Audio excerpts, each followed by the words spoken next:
दोस्तों आखिरी 3 ओवर में चाहिए थे आरसीबी को जीत के लिए 48 रन, लेकिन फिर ऐसे पलटा मुकाबला। नमस्कार दोस्तों, स्वागत है आपका एक बार फिर हमारे चैनल धाकड़ क्रिकेट में। आईपीएल 2023 का एक बेहद ही शानदार मुकाबला आरसीबी और केकेआर के बीच खेला गया, जहां पर आखिरी 3 ओवर में आरसीबी को जीत के लिए 48 रन चाहिए थे, लेकिन तभी एक ऐसी चाल चली नीतीश राणा ने कि मुकाबला ही पलट दिया। तो इस मुकाबले का पूरा हाईलाइट हम आपको इस वीडियो में बताएंगे, लेकिन दोस्तों उससे पहले आप भी इस बेहद ही शानदार मुकाबले को देखकर खुश है तो इस वीडियो को लाइक जरूर करें और साथ ही साथ अभी तक चैनल को सब्सक्राइब नहीं किया तो चैनल को सब्सक्राइब करके बेल आइकन जरूर दबा लें। तो चलिए दोस्तों जानते हैं इस मुकाबले का पूरा हाईलाइट शुरुआत से ही। तो दोस्तों आज के मुकाबले में सिक्का उछाला विराट कोहली ने और गिरा भी उन्हीं के पक्ष में। टॉस जीतकर पहले गेंदबाजी का फैसला किया, बल्लेबाजी के लिए आमंत्रित किया कोलकाता नाइट राइडर्स की टीम को। कोलकाता की तरफ से यहां पर पारी की शुरुआत करने उतरे जेसन रॉय, तो उनके साथ थे नारायण जगदीशन, लेकिन यहां पर पहले ओवर की तीसरी गेंद पर बेहतरीन स्ट्रेट ड्राइव के जरिए चौका लगाया शानदार बल्लेबाजी करते हुए जेसन रॉय ने। तो वहीं पर इसी ओवर की 5वीं गेंद पर भी उनके बल्ले से एक और शानदार चौका देखने को मिला। इस बार उन्होंने मिड ऑफ की तरफ शानदार चौका लगाया और पहले ओवर में 2 चौकों के साथ शानदार आगाज रहा कोलकाता का। तो वहीं पर दूसरे ओवर की दूसरी गेंद पर भी डेविड विली के शानदार चौका नारायण जगदीशन के बल्ले से देखने को मिला। उन्होंने थर्ड मैन की तरफ काफ़ी शानदार शॉट खेला। वहीं पर इसके बाद तीसरा ओवर डालने आए सिराज की 5वीं गेंद पर काफ़ी शानदार चौका देखने को मिला। एक बार फिर कवर ड्राइव के जरिए जेसन रॉय के बल्ले से उनका ये तीसरा चौका था। इसके बाद यहां पर नारायण जगदीशन ने डेविड विली की पहली गेंद पर शानदार चौका लगाया चौथे ओवर की। तो वहीं पर इसी ओवर की दूसरी गेंद पर भी उनके बल्ले से शानदार चौका देखने को मिला, लेकिन इसके बाद यहां पर इसी ओवर की 5वीं गेंद पर एक बेहतरीन फ्लिक शॉट के जरिए गेंद को बाउंड्री लाइन के पार भेजा मैक्सिमम के लिए। तो वहीं पर इसके बाद वनिंदु हसरंगा के ओवर की 6ठी गेंद पर एक शानदार चौका रिवर्स स्वीप के जरिए देखने को मिला जेसन रॉय के बल्ले से, लेकिन इसके बाद छठा ओवर डालने आए शाहबाज की दूसरी गेंद पर शानदार छक्का जड़ा जेसन रॉय ने मिड ऑन के ऊपर से। ये एक कमाल का शॉट था, जबकि इसकी अगली ही गेंद पर उनके बल्ले से एक और शानदार छक्का देखने को मिला। इस बार स्लो स्वीप के जरिए मिड विकेट बाउंड्री लाइन के पार भेजा उन्होंने गेंद को। तो वहीं पर इसी ओवर की चौथी गेंद पर भी उनके बल्ले से एक और शानदार छक्का देखने को मिला। यह भी कमाल का शॉट था। हालांकि इस बार बाउंड्री पर फील्डर मौजूद थे, लेकिन उनके थोड़े से ऊपर से गेंद बाउंड्री लाइन को क्लियर कर गई और एक और छक्का लगाकर छक्कों की हैट्रिक पूरी कर डाली जेसन रॉय ने। इसके बाद दोस्तों ओवर की आखिरी गेंद पर भी एक और स्लो स्वीप के जरिए उन्होंने मिड विकेट की तरफ शानदार छक्का लगाया। इसके बाद शानदार बल्लेबाजी करते हुए उन्होंने अपनी 50 मात्र 22 गेंदों पर ही पूरी कर डाली और इनकी कमाल की बल्लेबाजी रही। इसके बाद दोस्तों यहाँ पर 9वें ओवर की तीसरी गेंद पर नारायण जगदीशन ने हर्षल पटेल की गेंद पर एक बैकवर्ड पॉइंट की तरफ काफ़ी शानदार शॉट खेला और एक और शानदार चौका लगाया। लेकिन इसके बाद 10वें ओवर की दूसरी गेंद पर विजय कुमार व्यस की गेंद पर नारायण जगदीशन बड़ा शॉट खेलना चाहते थे, लेकिन इस बार डेविड विली को वो केस थमा बैठे और बड़ी सफलता मिल गई यहां पर रॉयल चैलेंजर बेंगलोर को। नारायण जगदीशन 29 गेंदों पर 27 रन बनाकर पेविलियन लौटे। तो वहीं पर इसी ओवर की आखिरी गेंद पर जेसन रॉय को भी बोल्ड करके आरसीबी की शानदार वापसी करवा दी विजय कुमार ने। काफ़ी शानदार बल्लेबाजी कर रहे थे जेसन रॉय, लेकिन इस मुकाबले में 29 गेंदों पर 56 रन बनाकर पेविलियन लौटे।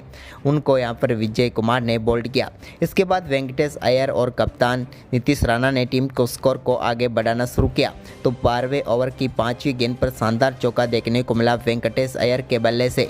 तो वहीं पर इसके बाद 13वें ओवर की 6ठी गेंद पर एक कैच जरूर ड्रॉप हुआ, लेकिन इसके बाद शानदार बल्लेबाजी करते हुए नीतीश राणा ने बेहतरीन छक्का लॉन्ग ऑफ के ऊपर से लगाया। इसके बाद 14वां ओवर डालने आए डेविड विली के ओवर में भी शानदार बल्लेबाजी देखने को मिली नीतीश राणा के बल्ले से, जब उन्होंने दूसरी गेंद पर शानदार तरीके से स्कूप शॉट खेलते हुए शानदार चौका लगाया। इसके बाद यहां पर उनकी शानदार बल्लेबाजी जारी रही। तो वहीं पर वेंकटेश अय्यर ने 16वें ओवर की तीसरी गेंद पर एक और शानदार चौका लगाया। इस बार उन्होंने काफ़ी शानदार तरीके से गेंद को बाउंड्री लाइन के पार भेजा। वहीं पर इसके बाद नीतीश राणा ने कमाल की बल्लेबाजी करते हुए 16वें ओवर की 5वीं व 6ठी गेंद पर 2 शानदार छक्के जड़े और बैक टू बैक छक्कों के साथ ही अब यहां पर 200 की तरफ कोलकाता को तेजी से लेकर गए।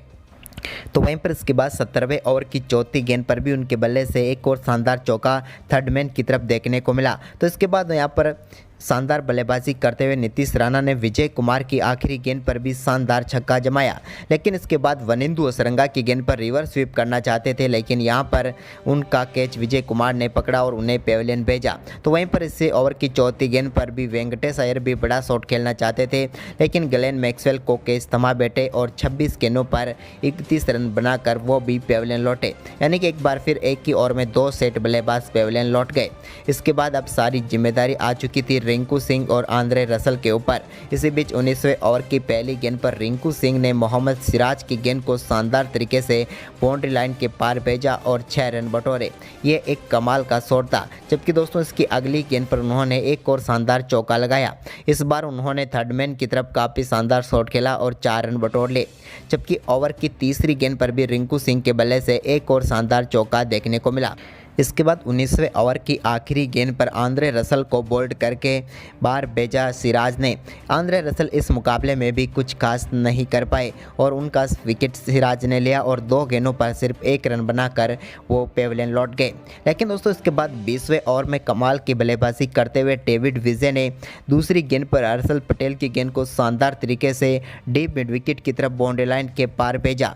तो वहीं पर इसी ओवर की आखिरी गेंद पर भी उन्होंने शानदार शॉट खेलते हुए डीप थर्ड मैन की तरफ गेंद को बाउंड्री लाइन के पार भेजकर आखिरी गेंद पर छक्का लगाकर कोलकाता नाइट राइडर्स का स्कोर 200 रनों के पार पहुंचा दिया। यानी कि कोलकाता ने इस मुकाबले में 200 रन बनाए, तो वहीं पर 201 रनों का लक्ष्य आरसीबी के सामने रखा।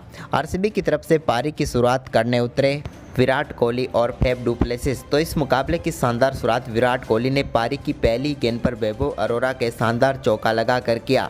बेहतरीन शॉट के साथ यहां पर शानदार शुरुआत हो चुकी थी अब आरसीबी की। इसके बाद दोस्तों इसी ओवर की 5वीं गेंद पर शानदार बल्लेबाजी करते हुए फेफ के बल्ले से भी एक बेहतरीन चौका देखने को मिला और दोनों बल्लेबाजों ने पहले ओवर में एक एक चौका जड़ा।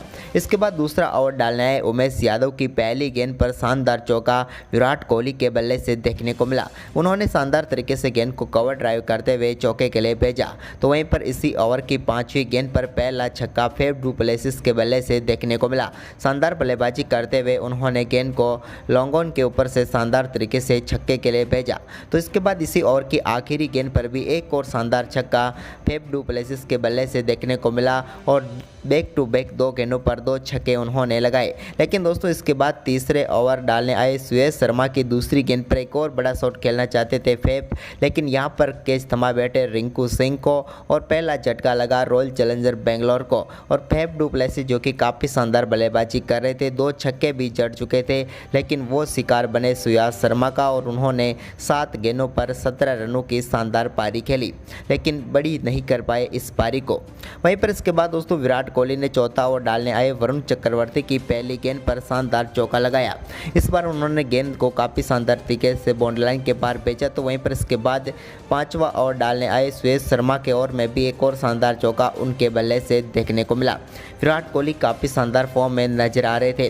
तो वहीं पर दोस्तों इसके बाद यहां पर 5वें ओवर की दूसरी गेंद पर भी एक और शानदार चौका विराट कोहली के बल्ले से देखने को मिला। हालांकि इस बार वो आउट होते होते बचे, लेकिन इसके बाद दोस्तों 5वें ओवर की चौथी गेंद पर सुयश शर्मा ने शाहबाज अहमद को एलबीडब्ल्यू आउट करके पेविलियन भेजा। शाहबाज अहमद इस मुकाबले में भी कुछ खास नहीं कर पाए और 5 गेंदों पर सिर्फ 2 रन बनाकर पेविलियन लौट गए। इसके बाद ग्लेन मैक्सवेल क्रीज पर उतरे तो उन्होंने शानदार बल्लेबाजी करते हुए 6ठे ओवर की चौथी गेंद पर एक बेहतरीन चौका लगाया वरुण चक्रवर्ती की गेंद पर। लेकिन दोस्तों इसकी अगली ही गेंद पर वो एक और बड़ा शॉट खेलना चाहते थे, लेकिन इस बार वो अपना कैच डेविड विजय को थमा बैठे और 4 गेंदों पर 5 रन बनाकर ग्लेन मैक्सवेल भी चलते बने। तो वहीं पर इसके बाद अब विराट कोहली और महिपाल लोमरोड ने टीम के स्कोर को आगे बढ़ाना शुरू किया। तो 10वां ओवर डालने आए सुनील नारायण की पहली गेंद पर शानदार छक्का महिपाल लोमरोड के बल्ले से डीप मिड विकेट की तरफ देखने को मिला। तो वहीं पर इसी ओवर के 6ठी गेंद पर भी उन्होंने शानदार छक्का जड़ा और इस बार गेंद को डीप स्क्वायर लेग की तरफ बाउंड्री लाइन के पार भेजा और इस ओवर में 16 रन बटोरे। इसके बाद विराट कोहली ने शानदार बल्लेबाजी करते हुए 11वें ओवर की चौथी गेंद पर 2 रनों के साथ अपना अर्धशतक पूरा कर लिया। विराट कोहली ने शानदार बल्लेबाजी करते हुए 33 गेंदों पर अर्धशतक पूरा किया। विराट के बल्ले से ये काफ़ी शानदार पारी नजर आ रही थी। वहीं पर इसके बाद दोस्तों 12वें ओवर की दूसरी गेंद पर चक्रवर्ती की गेंद पर महिपाल लोमरोर के बल्ले से एक और शानदार छक्का देखने को मिला। इस बार उन्होंने गेंद को डीप मिड विकेट की तरफ 6 रनों के लिए भेजा, लेकिन इसी ओवर की अगली ही गेंद पर वो एक और बड़ा शॉट खेलना चाहते थे, लेकिन इस बार यहां पर बीच में आ गए आंद्रे रसल, जिन्होंने बाउंड्री लाइन पर काफ़ी शानदार कैच किया। और महिपाल लोमरोर जो कि इस मुकाबले को चेंज करने वाली पारी खेल रहे थे, लेकिन अंत में वो भी 18 गेंदों पर 34 रन बनाकर पेविलियन लौट गए। वरुण चक्रवर्ती का वो भी शिकार बने। इसके बाद तो दोस्तों यहाँ पर इस मुकाबले में पकड़ बनाती हुई नजर आ रही थी। कोलकाता नाइट राइडर्स ने विराट कोहली का विकेट भी 13वें ओवर की पहली गेंद पर आंद्रे रसल ने लिया। एक बेहतरीन कैच किया उनका वेंकटेश अय्यर ने और बेहतरीन पारी खेल रहे थे विराट कोहली, लेकिन इस मुकाबले में वो शानदार 37 गेंदों पर 54 रन बनाकर आउट हुए। उनके आउट होने के साथ ही यहाँ पर शायद आरसीबी की उम्मीदें भी वापस चली गई। इसके बाद दिनेश कार्तिक ने 14वें ओवर की पहली गेंद पर एक शानदार चौका लगाया, लेकिन इसी ओवर की 5वीं गेंद पर सुयाश शर्मा की गेंद पर सुयाश प्रभु देसाई रन आउट होकर पेविलियन लौट गए और आरसीबी की टीम को एक और बड़ा झटका लगा। इस विकेट के बाद तो अब दिनेश कार्तिक की एकमात्र उम्मीद बचे हुए थे रॉयल चैलेंजर बेंगलोर की, लेकिन दोस्तों इसी बीच यहाँ शानदार बल्लेबाजी करते हुए 17वें ओवर की तीसरी गेंद पर बेहतरीन छक्का देखने को मिला दिनेश कार्तिक से बल्ले से। उन्होंने स्लॉक स्वीप के जरिए गेंद को deep square leg boundary line के पार भेजा और छक्का बटोरा। लेकिन दोस्तों इसके बाद यहाँ पर वनिंदु असरंगा जो कि 17वें ओवर की 5वीं गेंद पर बड़ा शॉट खेलना चाहते थे, लेकिन यहाँ पर अनुकोल रॉय ने उनका बेहतरीन कैच पकड़ा और वनिंदु असरंगा 4 गेंदों पर 5 रन बनाकर आंद्रे रसल का शिकार बने। अब आखिरी 18 गेंदों पर 48 रनों की जरूरत थी रॉयल चैलेंजर बेंगलोर को, लेकिन तभी दोस्तों यहां पर दिनेश कार्तिक भी एक बड़ा शॉट खेलना चाहते थे वरुण चक्रवर्ती की गेंद पर, लेकिन वो भी कैच थमा बैठे रिंकू सिंह को और रॉयल चैलेंजर बेंगलोर की आखिरी उम्मीद भी पेविलियन में लौट गई। दिनेश कार्तिक ने 18 गेंदों पर 22 रन बनाए। इसके बाद विजय कुमार व्यस्क और उनके साथ डेविड विली ने टीम के स्कोर को आगे बढ़ाना शुरू किया, लेकिन वो जीत से काफ़ी दूर रह गए। एक छक्का व्यस्क के बल्ले से देखने को मिला तो वहीं पर एक चौका डेविड विली ने लगाया, लेकिन यहां पर 20 ओवर में 179 रन ही बना पाई रॉयल चैलेंजर बेंगलोर की टीम और इस मुकाबले में उन्हें 21 रनों से हार का सामना करना पड़ा। कोलकाता नाइट राइडर्स ने बेंगलोर को बेंगलोर में हराकर अपनी तीसरी जीत दर्ज की। तो दोस्तों आपके हिसाब से बेंगलोर की हार का कारण क्या रहा, हमें अपनी राय कमेंट में दें और इस वीडियो को ज़्यादा से ज़्यादा शेयर करें। धन्यवाद।